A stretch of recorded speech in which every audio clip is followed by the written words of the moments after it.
뇌가 섹시해지는 추리 퀴즈 1단계. 저자 팀 데도플로스. 한밤중 보석상 도난 사건. 보석 상점의 칠이 벗겨진 간판에는 볼드윈 앤 선즈라고 써 있었고 그 아래 적힌 연도대로라면 개업한 지 30년이 넘었다.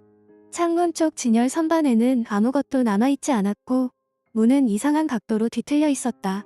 그 상점의 출입문 앞에 따분한 표정으로 서 있던 경관은 파나키 경감이 다가가자 자세를 바로 하고 거수경례를 했다. 안녕하십니까, 경감님. 파나키 경감은 예의 바르게 고개를 끄덕했다. 누구, 가게에 드나든 사람은 없고 제가 온 이후로는 없습니다. 잘했네. 가게에 들어서니 도둑이 휩쓸어간 흔적이 훨씬 더 분명했다. 상당수의 선반에 억지로 연 흔적이 보였고 바닥과 유리 카운터에는 온통 빈 보석 받침대가 널려 있었다. 그 난장판 한가운데에 큰 키에 침울한 표정의 한 남자가 서 있었다. 잘 차려입었지만 매무새가 상당히 흐트러져 있었고 이마 한쪽엔 꽤나 심한 멍도 들었다. 파나키 경감은 곧장 남자에게로 향했다. 헨리 볼드윈 씨? 경감의 물음에 남자가 고개를 끄덕였다. 파나키 경감입니다. 헨리 볼드윈은 놀란 기색이었다. 패딩턴 파나키요? 경감님 명성은 많이 들었습니다. 어떻게 된 일인지 직접 말씀해 주시겠습니까? 헨리 볼드윈은 고개를 끄덕였다. 어젯밤 혼자 가게를 닫던 중이었습니다. 가끔은 직원 한 명이 남아서 돕기도 하는데 둘 다 얼른 퇴근하고 싶어 해서요. 직원들 이름은 알레카디와 스콧 베네딕트입니다. 여기 주소가 있습니다. 먼저 어젯밤 사건 설명부터 부탁드립니다. 죄송합니다. 아직 좀 정신이 없네요. 귀금속들을 다 집어넣고 자물쇠를 채우고. 헨리 볼드윈은 텅 빈 선반들을 가리켰다. 불을 끈 다음 방범 셔터를 내리기 위해 막 문을 열었던 참이었죠. 그때 높은 모자를 쓴 시커먼 형체가 가게로 뛰어들더니 저를 확 밀쳐버리지 뭡니까. 저는 비틀거렸고 그러자 놈이 무슨 곤봉 같은 걸로 제 머리를 쳤어요. 얼굴을 제대로 보진 못했습니다. 너무 컴컴해서. 아무튼 저는 쓰러졌고 바닥에 뒤통수를 호되게 부딪혔죠. 정신이 하나도 없었습니다.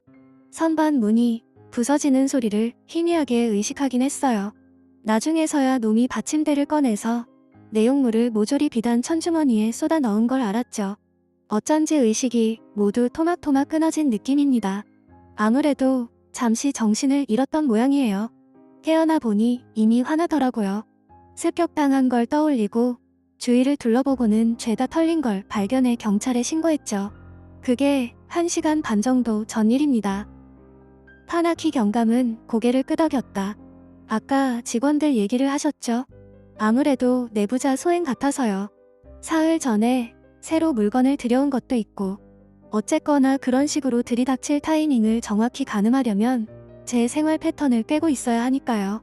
둘 중 누가 그랬을지 모르겠지만 둘 다 체구는 그놈이랑 비슷해요. 알렉은 새로 사귄 여자친구가 있고 스콧은 카드놀이를 즐기죠. 걱정 마십시오, 볼드윈 씨. 범인이 누군지 벌써 알았습니다. 정말요? 파나키 경감은 엄숙하게 고개를 끄덕였다. 힌트. 도둑은 누구일까? 파나키 경감은 어떻게 알았을까? 증언. 정답. 헨리 볼드윈은 어두운 가게 안에서 머리를 얻어맞고 정신이 가물가물해졌다고 했다. 그럼 도둑이 비단 천주머니를 썼다는 걸 어떻게 알았을까? 거짓말임이 분명하다. 또한 정말 몇 시간 동안 의식을 잃을 만큼 세게 얻어맞았다면 훨씬 심각한 상태로 병원에 입원해 있어야 한다. 헨리 볼드윈은 보험금을 노리고 보석들을 도난당한 척 꾸미고 무고한 직원들에게 혐의가 돌아가기를 바랬던 것이다. 체스 살인 사건. 느긋하게 일요일 조간 신문을 읽고 있던 파나키 경감에게 전화가 걸려왔다. 1시간 후 그는 헤럴드 리베라라는 한 수학자의 집 현관 앞에 서 있었다. 현장에 있던 형사가 문을 열고 그를 안으로 들였다. 와주셔서 감사합니다, 경감님. 제 이름은 버렐입니다. 이 집 청소부와 얘기하고 몇 가지 물어봤는데 아무 진전이 없습니다. 피해자에 대해 말해줄 게 있나, 버렐 형사? 헤럴드 리베라, 48살, 혼자 살았습니다. 배우자, 자녀나 가까운 친척은 없고요. 롱뮤어 앤드 선즈라는 회계사무소에서 일했습니다. 여가 시간 전부를 체스에 쏟아부은 것 같고요. 정기적인 체스 파트너가 몇 명 있을 뿐, 그 밖에는 인간관계가 거의 없었습니다. 시체는 거실에서 발견됐습니다. 머리를 얻어맞고 숨졌는데 사망 시각은 12시간에서 24시간 이내로 추정됩니다. 한번 봐야겠군. 타나키 경감이 말했다. 물론이죠.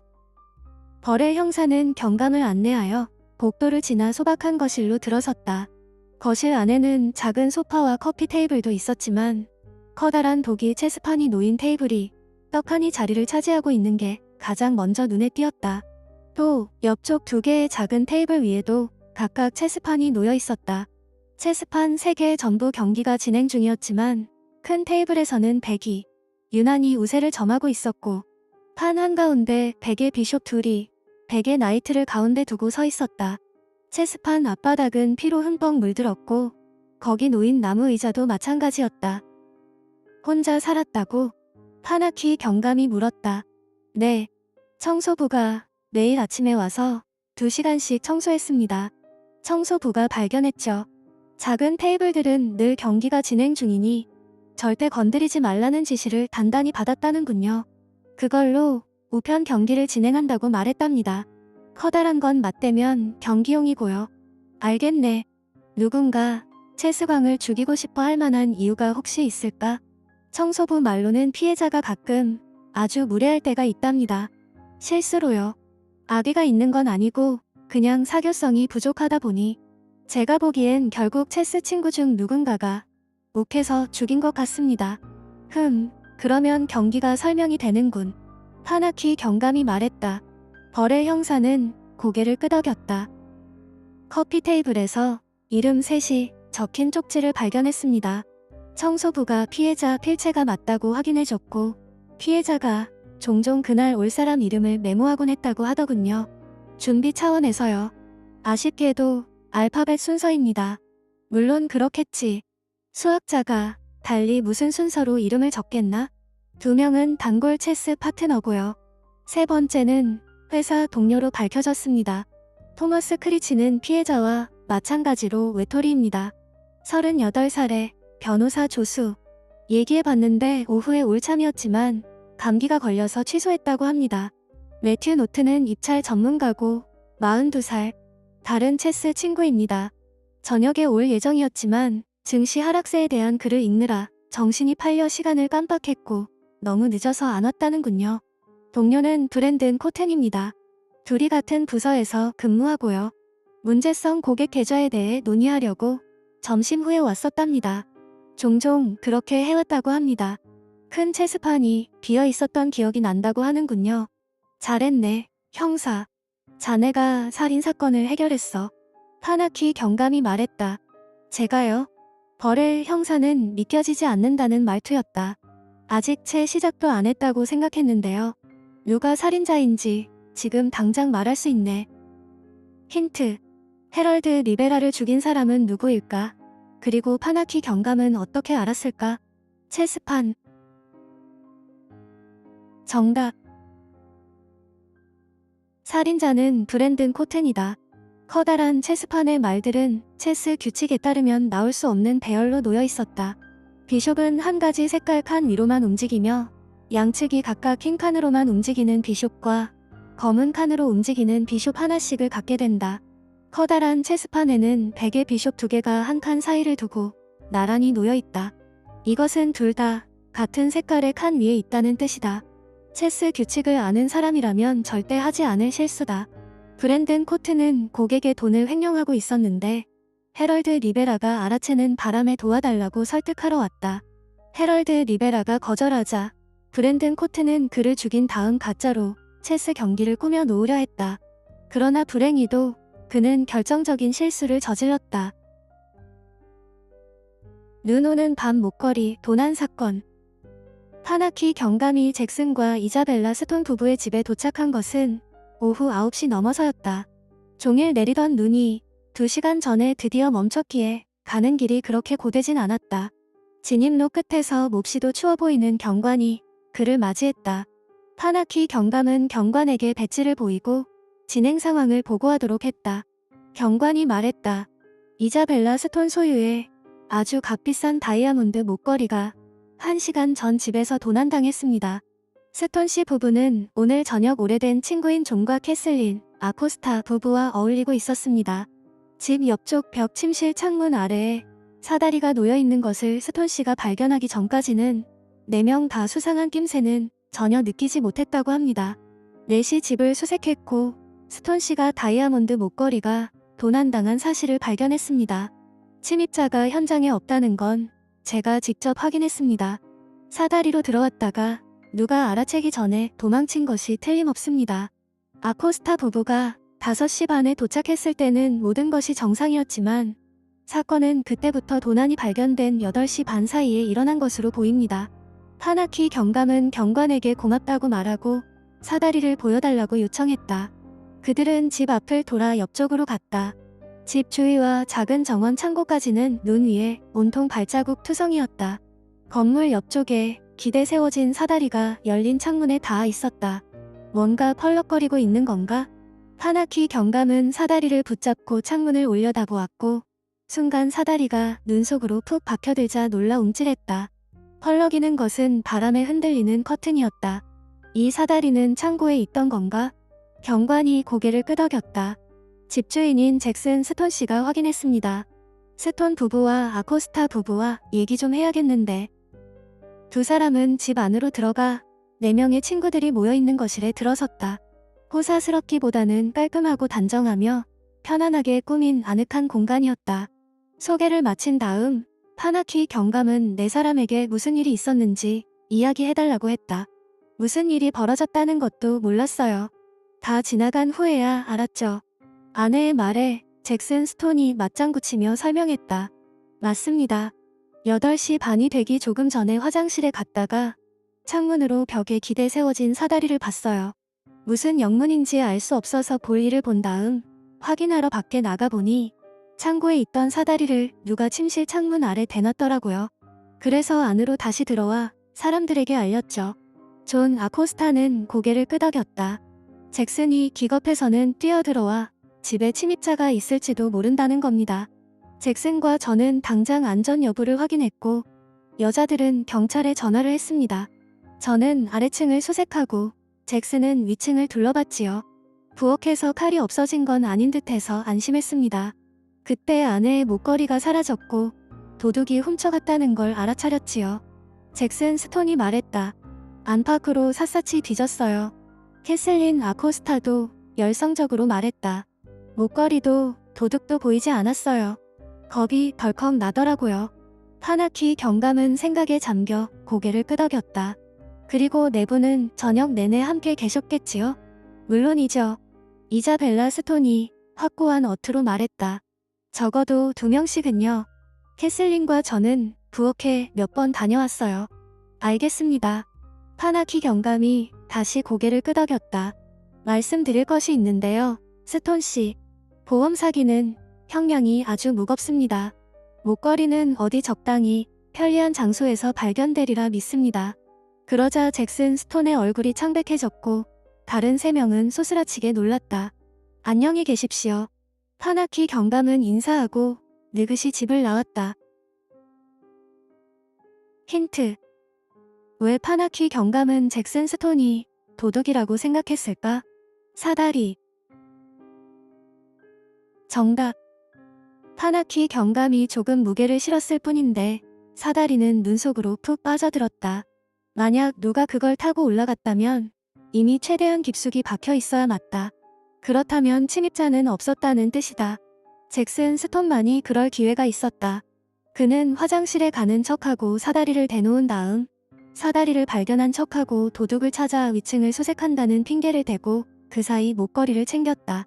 몇 년 동안 사업이 잘 풀리지 않았고 그런 보석은 팔아도 제값을 다 받기 힘들다는 것을 알고 있는 잭슨 스톤은 보험사를 속여 목걸이의 정가대로 보상금을 타낸 다음 목걸이는 조용히 얼마에든 팔아버리려는 속셈이었다. 잭슨 스톤은 계속 모든 것을 부인했으나 다음날 눈 속에서 목걸이가 발견되었고 그 문제는 거기에서 끝났다. 로마 시대 여인상 기둥의 진위. 올리버 제임스는 크게 심호흡을 하고 아버지 사무실의 문을 노크하고 들어갔다. 아, 왔구나, 우리 아들. 183cm의 캐머런 제임스는 아들보다 아주 약간 작았지만 올리버 제임스가 늘씬한 반면 아버지는 거의 평생을 석재와 벽돌을 다룬 사람답게 떡 벌어진 체격의 강건한 남자였다. 들어와라, 어서 들어와. 제이콥과 나는 막 사우스웰 빌딩 장식을 논의하던 참이다. 내가 도움을 줄 수 있을 것 같아서 오라고 했다. 올리버 제임스는 움찔하며 단단히 각오했다. 아버지는 아직도 아들이 건설 현장보다 건축 디자인을 선호한다는 사실을 못마땅해 했고 최근에는 그의 장래에 대한 설교가 길어지고 있었다. 40대인 제이콥 요크는 올리버 제임스가 기억할 수 있는 한 늘 아버지의 오른팔이었다. 그는 최소한 건축에 대해서는 올리버 제임스의 편을 들어주었다. 로마 조각상 2점이 아주 좋은 가격에 나왔단다. 아버지의 말에 제이콥 요크가 덧붙였다. 어떻게 보면 수상할 만큼 좋은 것 같기도 하고요. 하지만 그게 아니라면 사우스웰 빌딩 전면 장식물의 안성맞춤인데다가 예산에 딱 맞는단다. 내가 안목이 좋으니 이 건에 대해 의견을 들려줄 수 있을까 해서. 올리버 제임스는 안도하고 기꺼이 돕겠다고 말했다. 앉아서 봐라. 캐머런 제임스는 이렇게 말하고 책상 위에 서류 더미를 가리켰다. 올리버 제임스는 서류를 들어 세부 사항을 훑어보았다. 문서들에 따르면 이 한 쌍의 조각상은 로마 황제 디오클레티아누스 시대의 여인상 기둥으로 놀라울 만큼 상태가 좋았다. 조각가가 받침에다 자기 이름과 디오클레티아누스 황제의 공식 명칭과 AD 302년을 새겨놓았기 때문에 연대도 분명했다. 그에는 황제가 잔혹한 기독교 박해를 시작한 때로 모든 로마인들은 그리스 신들에게 희생물을 바쳐야 했다. 여인상 기둥은 로마 시대에 흔한 건 아니었지만 그렇다고 아예 없었던 것도 아니었다. 동봉된 사진을 보면 조각상은 대리석으로 만들어진 듯했다. 닳고 흠집난 곳이 약간 있었으나 그게 없다면 오히려 기적일 것이고 그 점을 고려해도 충분히 박물관에도 소장될 만한 수준이었다. 올리버 제임스는 고개를 들었다. 이걸 어디서 발견했대요? 한 영국인이 터키인에게서 매입했다더라. 그 사람은 공경에 처한 오스만 제국 고위 관리에게서 사들인 거고 그 가문에서 13세기 셀주크 왕조 시절부터 전해 내려오던 물건이라고 했대. 증빙 서류도 다 있어요. 제이콥 요크가 말했다. 디오클레티아누스 시대 물품이 개인 소장품으로 남아 있었다는 게 완전히 불가능하진 않죠. 디오클레티아누스 황제는 터키 안티오크에 최소한 서기 302년까지 몇 년 동안 있었어요. 그의 이름으로 사원이 세워졌다가 나중에 제국이 무너지면서 조각상 기둥이 도난당했을 수도 있겠죠. 하지만 유감스럽게도 이 조각상들은 확실한 위조품이라고 단언할 수 있어요. 아버지. 힌트. 올리버 제임스는 어째서 위조품이라고 확신했을까? 디오니시우스. 정답. 조각상에 새겨진 연도가 현대 기준으로는 더할 나위 없이 정확하지만 우리가 지금 쓰는 연도 표기는 서기 525년까지는 존재하지 않았다. 그러므로 제작자가 AD 300이라고 새긴 진품은 존재할 수 없다. 당시에는 권력자가 권력을 장악한 때를 기준으로 연도를 표기했고 이는 디오클레티아누스 제18년이 된다. 현대의 연대 표기법은 디오니시우스라는 신학자가 기독교인들을 살해한 황제들의 제위로 연대를 표기한다는 것에 거부감을 느끼고 예수의 탄생으로부터 얼마나 되었는지 계산하여 만들었다. 그것도 9세기 초까지는 일반적으로 통용되는 기준이 아니었다. 수정구슬의 행방. 올리버는 알리샤의 수정구슬이 꽤 멋지다고 인정했다. 직경 15cm 정도의 반짝반짝 빛이 나는 휘뿌연 수정구슬이었다. 구슬 안 깊숙이에 박힌 뿌연 결점이 촛불에 반짝이며 눈길을 끌었다. 그러나 그 수정구슬이 어떤 힘을 가지고 있든지 간에 자리에 앉자마자 요란스럽게 그걸 꺼내어 자기 앞 얼룩진 보라색 펠트 천 위에 올려놓은 구슬 주인에게는 아무런 예지력을 주지 못하는 듯했다. 아담은 그걸 보고 질색했으나 입은 다물었다. 그는 예의 바른 집주인이라 차마 불쾌감을 표시하지 못했다. 로니는 움찔했지만 그 역시 조용히 있었다. 하지만 미아는 그런 예절 따윈 지키지 않았다. 세상에 알리샤, 우리한테 또 그 돌팔이 점쟁이 짓을 하려는 건 아니겠지? 알리샤의 눈이 가늘어졌다. 내가 이해할 거란 생각은 안 했어. 미래, 예언은 섬세한 재능이야. 이 수정구슬은 300년 전에 치타공, 방글라데시의 도시의 마하라자가 자기 점술가들을 위해 만든 거야. 최고로 수련한 사람들만이 쓸 수 있는 힘이 가득 차 있지. 벼룩시장에서 몇 푼 주고 산 것에 더 가깝겠지. 올리버는 속으로 생각했다. 미아가 코웃음을 쳤다. 구슬을 들여다보고 너의 이 지겨운 점술가 노릇이 얼마나 오래 갈지나 예언해주지 그러니? 전혀 재미가 없다고. 나는 추수제 날에 접신했어. 이젠 내 운명에서 벗어날 수 없다고. 알리샤는 단호하게 말했다. 그렇다면 2주 전이라? 미아는 믿어지지 않는다는 투로 말했다. 2년도 더 된 것 같은데. 커피 더?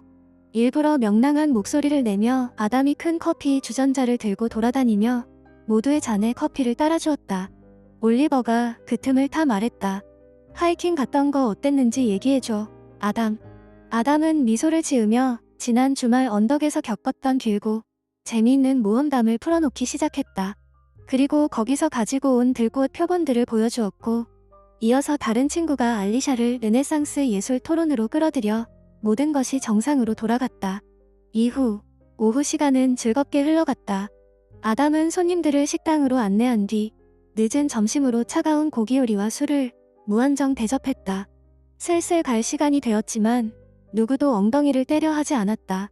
그래도 올리버가 갈 준비를 하고 있는 참에 응접실에서 화가 잔뜩 난 고함 소리가 들려왔다. 들어가 보니 알리샤가 정신없이 사방을 둘러보고 있었다. 내 구슬이 없어졌어. 어디서 나오겠지. 올리버는 하품을 참으려 애쓰며 다독였다. 아마도 마하라자에게 돌아가려고 영일 세계로 올라갔나 보지. 미아가 그의 뒤에서 말했다. 알리샤는 그녀를 째려보았다. 이제 식은 커피만 가득 담긴 테이블 위에 커피 주전자를 올리버는 아쉬운 눈길로 쳐다보며 알리샤를 도와 방 안을 뒤져보았다. 그러나 수정구슬은 흔적도 보이지 않았다. 알리사는 엄청나게 화를 내며 노골적으로 미아 탓을 하고는 집으로 가버렸다. 몇 분 후 올리버도 작별 인사를 했다. 그는 아담에게 즐거운 시간이었다고 감사를 표한 다음 단호한 어조로 친구에게 말했다. 물론 알리샤에게 돌려줄 거지. 뭐? 무슨 말인지. 아담은 말을 더듬거리다가 올리버의 침착한 눈길에 말꼬리를 흐렸다. 아, 알았어. 물론 돌려줄 거야. 원래 그럴 참이었고. 그렇지만 요 몇 주 동안 알리샤가 너무 지겹게 굴잖아. 장난 좀 친 거야. 그러다 말겠지. 올리버가 말했다. 아담은 침울하게 고개를 끄덕였다. 그런데 도대체 어떻게 알았어, 올리버? 힌트. 올리버 제임스는 어떻게 아담이 수정구슬을 가져간 것을 알았을까? 테이블. 정답. 최소한 6잔의 커피를 따랐는데도 주전자가 가득 차 있었다.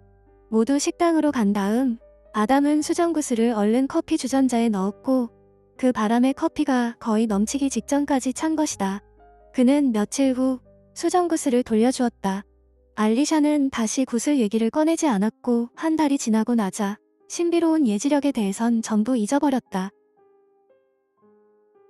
세이즈맨의 아내. 아침 햇살 아래 젖은 땅에 난 발자국이 뚜렷이 보였다.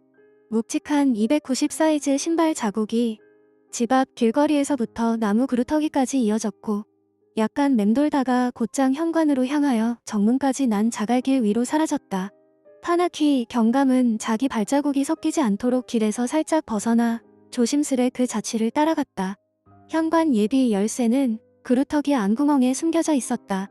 파이프를 뻐끔거리며 경감은 다시 집으로 향했다. 피해자의 남편 더글러스 챗맨은 현관 앞에 서 있었다. 잘 봐줘야 보통 체격인 그는 지금은 작게 움츠러들어 보였고 안색은 잿빛이었다. 어젯밤에는 시외에 나가 계셨다고요. 네. 전 세일즈맨이어서 지방을 돌아다니며 일하거든요. 그래서 집을 떠나 있는 시간이 많습니다. 아내 멜리나는 제가 그렇게 집을 자주 비우는 걸 싫어했지만 어쩔 수가 없었어요. 다른 직장을 찾았더라면 더글러스는 흐느낌을 억눌렀다. 저는 어제 수톤에 있었습니다. 물론 영수증이 있고요. 얼른 집에 올 걸 그랬습니다. 제가 여기 있었더라면 아내가 죽지 않았을지도 모르는데 지난 일은 굳이 다른 가능성을 생각하지 않는 게 최선입니다. 파나키 경감이 부드럽게 말했다. 그랬다가 두 분 모두 돌아가셨을 수도 있었고요. 더글러스 챗맨은 몸서리를 쳤다. 처음 진술에서 경관에게 살인범이 예비 열쇠로 들어온 게 틀림없다고 하셨지요. 네. 제가 집에 왔을 땐 문이 잠겨 있었습니다. 아무데도 부순 흔적이 없고 멜리나의 열쇠는 가방에 들어 있었어요. 예비 열쇠가 있다고 떠들고 다니진 않았지만 딱히 조심해서 숨긴 적도 없죠. 휴, 우리가 정말 멍청했어요. 다른 열쇠는 없습니까? 네. 제 것과 아내 것, 그리고 예비 열쇠뿐입니다. 예비 열쇠를 꽤 자주 썼어요. 아내가 잠깐 친구를 만나러 갈 때라든가 가방 없이 나가면 그냥 별 생각 없이 예비 열쇠를 썼어요. 누구든 우리 집을 지켜본 사람이라면 알았을 겁니다. 확실한 겁니까? 물론이죠. 더글러스 챗맨이 말했다. 파나키 경감은 고개를 끄덕였다. 친구나 가족들에게 열쇠 얘기하셨던 적이 있습니까? 장인 장모님에게만요. 알겠습니다. 파나키 경감이 말했다. 누군가 부인을 살해할 만한 이유로 짐작 가는 게 없나요? 더글러스 챗맨은 고개를 저었다. 전혀 없어요. 아내는 매력적이고 활달한 성격의 사랑스러운 여자였어요. 작년 한 해 좀 힘들긴 했지만 아내에겐 친구도 많고 제가 아는 한 세상에 라이벌이나 원한관계 같은 것은 없습니다. 무슨 미치광이의 소행이 틀림없어요. 그 외의 가능성은 상상할 수가 없어요. 세상에 못된 놈들이 돌아다니긴 하지요. 파나키 경감이 말했다. 하지만 이번 경우에는 발 사이즈가 290인 살인범을 추적할 필요는 없을 것 같습니다. 네. 더글러스 챗맨이 파나키 경감을 쳐다보았다. 파나키 경감이 말했다. 그래요. 챗맨 씨. 유감스럽지만 경찰서에 동행해 주셔야겠습니다. 힌트. 왜 파나키 경감은 더글러스 챗맨을 의심할까? 나무 그루터기. 정답. 예비 열쇠는 나무 그루터기 속에 있었으나 발자국은 그루터기에서 집까지만 나 있었다. 예비 열쇠로 현관문을 열고 나서 도로 제자리에 갖다 놓았다면 돌아간 발자국도 있어야 하는데 그렇지 않았다는 것은 그 열쇠를 사용하지 않았다는 뜻이다. 집을 비우는 일이 잦다 보니 더글러스 챗맨은 아내가 바람을 피운다고 확신했고 사실 그랬다. 질투심에 이성을 잃은 그는 아내를 죽이기로 마음먹는다. 더글러스 챗맨은 근처 지역의 호텔을 예약한 후 몰래 집에 돌아와 큰 신발을 신고 나무 그루터기를 거쳤다가 집에 들어가서 마치 신발 주인이 열쇠를 가져갔던 것처럼 보이게 했다. 자기 열쇠를 갖고 있으므로 그는 실제로 예비 열쇠를 꺼내 쓰진 않았다. 그는 집 안으로 들어가 아내를 살해하고 이후 정신이 없어 열쇠를 갖다 놓은 것처럼 발자국을 위장하는 것을 잊었다. 그런 다음 호텔로 돌아와 씻고 다음 날 아침 일찌감치 체크아웃했다. 돕슨 가죽 공장. 켈리 세일러는 슬픔을 잘 견뎌내고 있었다. 올리버 제임스는 자신이 그녀의 입장이었다면 아마 엉망으로 횡설수설할 거란 생각이 들었다. 정말 안 됐습니다. 세일러 양. 어떻게 도움을 드려야 할지 모르겠군요. 그녀는 힘없이 어깨를 으쓱했다. 아버지 회사에서 돕슨 가죽 공장을 지었고 설계는 당신이 하셨죠. 설마 제가 아버님을 살해했다고 의심하시는 건 아니겠지요? 아니요, 물론 아니에요.